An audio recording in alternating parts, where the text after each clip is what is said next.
Hi everyone, Motolani Babalola Timothy here.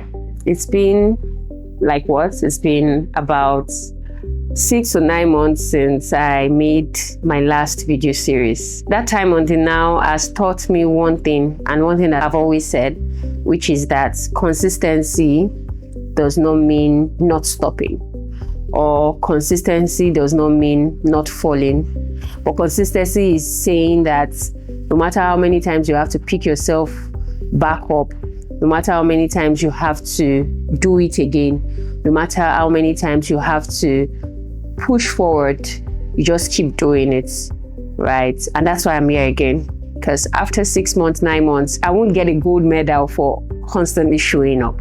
That's the truth. But something very significant happened during this process, and it is a major highlight for me from how far, I've come, especially with the birthing of the Motolani Babalola brand. I wrote my book, my very first book. And I must say that it was not even about the glam of writing the book, but about the process of, yes, Mo, whatever you put your mind to, you can do it. If someone had told me some years back, that was shortly after my service year, while still job hunting, someone had told me that I was going to write a book, I would have said, no, that's not possible. I don't think I have that gusto, that discipline, that 100% drive to follow through. And this thinking was not because I didn't want to. Of course, being an author has a nice ring to its, to its name, right? But it was because of something that happened years back. I got a writing gig while I was job hunting, and I chickened out midway into the project. It felt overwhelming. Now I look back at it and I'm asking, why was it overwhelming? I wasn't even working at that moment. That was all I was doing, and it was a paid project. But I chickened out midway.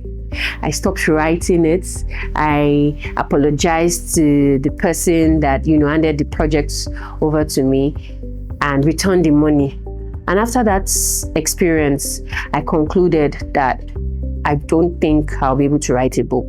I don't think I have it in me to write long form pieces, very long form pieces. I'm just going to stick with short form pieces, short form content. But hey, not everybody has to be a writer. But yeah, I am. I'll say it's 8 years after, I wrote my first book, and I'm proud of myself. I'm proud of myself because the process of writing taught me one thing, really, that if you set your mind to something, you can do it. And it's also great to have great support systems. I'll always say that, your network is your network. Your net worth, I mean. That's true. I've experienced it time and time again, that your network is your net worth. So the question is, what was it like writing my first book? I would say that writing my first book was an unbelievable journey. Yes. And I'm sure you would understand why I say so, especially what I'd said earlier. But the more I got into the writing process, the more believable it was for me to see that indeed I was writing a book. It wasn't glamorous, right? Because it stretched me beyond what I was used to, beyond my comfort zone. I had to sacrifice more time to writing more. I was writing long form content. It was unbelievable that, from this small brain, I could churn out so many words. It was also reflective, right? It was reflective for me because I had to travel back in time in my mind, to those days when I was in school, out of school, how it was like for me when I was 7 in Jos, what even carried me to far away Plateau State, right? My experience, my time there, things I did, things that could have been better. So yes, it was a reflective journey for me too. It was also a very uncomfortable process. Why? I wrote my book on a trip that was supposed to be 100% for fun. I had to dedicate some time to writing judiciously. So yes, it was sacrificial. It stretched me. So yes, I would say that it was all shades of, a transformative process for me. And it also taught me or showed me that I had more than I thought I had in me. You might be asking what made me write this book. And like I said earlier, that for the longest, I've always asked myself, how do I make impacts? How do I avoid being all about the hustle and bustle of life? Because life is serious, life is stressful, life is very demanding. Life is in such a way that you would think about only yourself if you're not careful. You won't think about any other person because it's stressful enough. You're trying to make sense of what life is. So yes, I get that. But I've always asked myself, how can I make impact, even in my small space? And yes, that's what bettered the Motolani Babalola brand, an intentional brand that is dedicated to that. But in more granular sense is, yes, what is that valuable impact you're going to make and how will you do it? So yes, I've asked myself that question for the longest. You know how people will say there's a light bulb moment? Yes, it was like a light bulb moment for me. It didn't just drop on me. I would say that because I'm a Christian, it's a leading. God gave me that thinking for me to think in that light, especially for someone who didn't think was going to ever write a book, right? So the question was, how do I make impact? And that day I was just thinking, and I thought about a set of people that could learn from me, that I could share my experience with.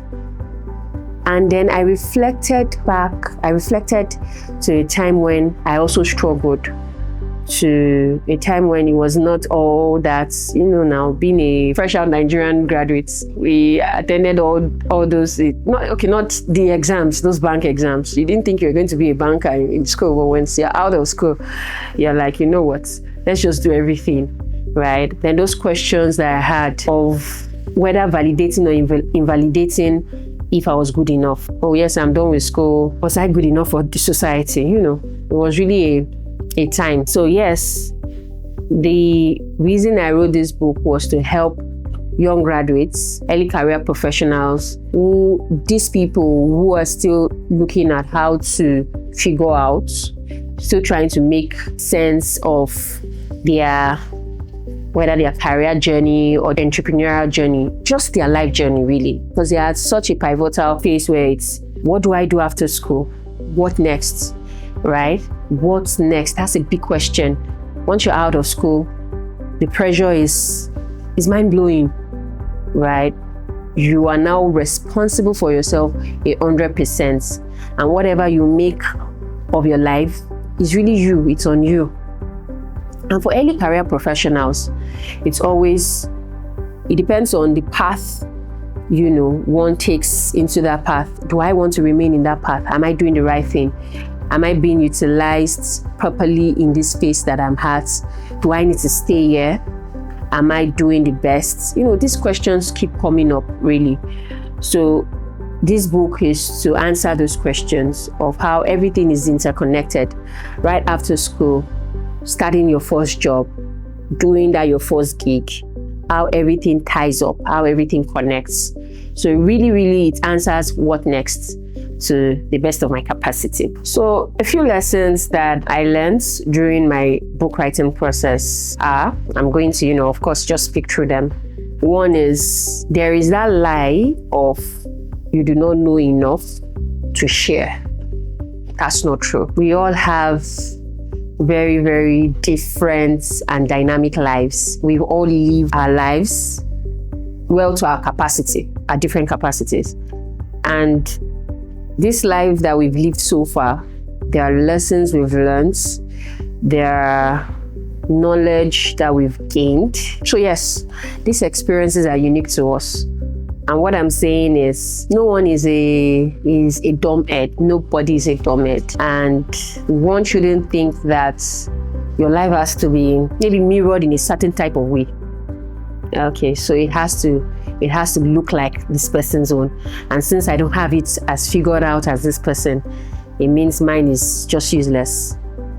So you see that first lie of you do not know enough to share, you have to kill it. And that's one lesson, number one lesson I learned in this book writing process, that more, you actually do know a few things enough to share. And it's valid, it's enough to share. So yes, there is always something to share. How it then impacts people, or how you intend to then tell that story, depends on you. But then there is something valuable you have that you can share. And that's number one lesson I learned on this journey. The second one is, now, because you've identified that, so I have something that I can share. The second lesson I then learned was, no matter how little, right? That's the first lesson. You can build on that. That's the second point. That you can always build on what you know. You can always expand on it. You can always get more input. You can always get more. You can always get more from that small thing. So it's just like the baking process. I'm not a baker, but then, when you just have a small dough, it looks very small, and that's just all it is until you add yeast, and then poof, it expands, right? So yes, what you know is that small dough. The next step is expanding it. That is, there's always an opportunity to expand on what you know, to make it richer, to make it better. And how would one do that? Through research, because research is very important. Research. No man is an island of knowledge. For you to also impact or speak from people's experiences, you need to know what those experiences are outside your lens. It can't just be from your own perspective. So research is very important. What are people saying? Right? So that's another lesson that I've learned in the book writing process. Research isn't just meant for researchers, and the internet is such a wide place to get as much information as possible. The third thing is, accountability is not a feel-good word. This body of ours really wants a soft life, doesn't want to be stressed, likes enjoyment, doesn't want to be stretched. And like I said, life is hard enough. Why add more stress to it? Well, accountability comes in because then you're accountable to someone that you know you do not want to disappoint, someone that you know that once the person checks in and he or she asks, how far? So what did you do? Oh, you do not want to start stuttering or stammering. You want to be able to share something. Oh, I did this. Oh, I've done this. Oh, I tried this. You do not want to come off as someone that is unserious. So accountability is very, very important. But of course, choosing who your accountability partner is also very important. If you choose someone that you do not respect, or you really do not care how the person thinks, or hey, you're just going to fall flat. So accountability with someone that you know, you respect, you hold in high regard, and that person is also equally invested in you, shares the same vision, the goal is important. Times when you want to drop the ball, right? The person picks you back up. So let me give you and that happened. So before shooting this video, I had it planned out. So I was going to shoot this video right after church, and that was the plan. We had planned it ahead. Right after church, I was already tired. I was hungry. And yes, when I'm hungry, sometimes I get very cranky. And I was getting very cranky and already disturbed. And I think some equipment that we're supposed to use also, were not available. So I was already stressed. And the next thing I said was, you know what? I think I'm just going to, we don't have to shoot this today. We can just shoot it some other time. And then my husband said, no, Why won't you shoot it? You're going to shoot it because of what? Because you're hungry now, you know, I'm just saying. So when I had to shoot the video, but it was left to me, only me. I was not going to I was already tired, I was done. And that was because I was just hungry. So yes, it's important to have, you know, an accountability partner. The number 4 thing I would say would be that trust the process. Yes. I know this sounds cliche, but really trust the process. Trust that you're putting in the work and it's going to make sense. It doesn't necessarily have to make sense at the beginning, or it doesn't have to make 100% sense, but it would make sense. And maybe the next point that I'm going to say now should actually come first. It is your why. Actually, should be your first. Why are you writing a book? It's a very important question, and we really need to be honest with ourselves. If you are more concerned about something else than someone else, you know, it just helps put things in perspective. You can't lie to yourself. You'll be very sure as to why you want to write a book. Why do you want to write a book? I want to have the #1 best-selling book, you know, in the industry in so years. That's your why. And then you know what you need to do to achieve that. Oh, I want to help young Nigerians figure life out a step at a time. That's your why. Another person is saying, I need to put food on the table and I write beautifully. So why don't I put this writing skill of mine into use so that I can sell this resource? That's your why, and it's good. So figuring out what your why is important at the beginning. Knowing why you want to write a book. Why do you really want to write a book? Right? That then guides what, how, when, and the whole process in between, you know, the writing process.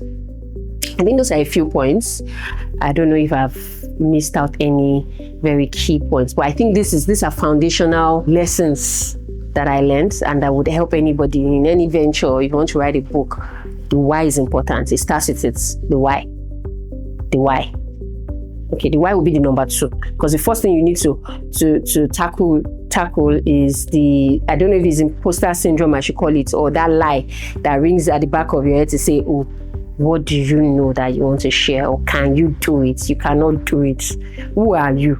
You're not special. You need to kill that. Yeah. If there's one thing I would change if I'm to start the writing process or the book writing process again, is to start earlier. Like, don't dance around the idea for so long, right? Think about it, put it into action. Just start. 1 line a day or 1 page a day goes a long way. Start where you are. Not everyone would get a chance to take a trip, and a trip that would afford them to really just dedicate time, right, to go great lengths with their writing process. So it means that if there's something I will change, it's not to hinge it on it.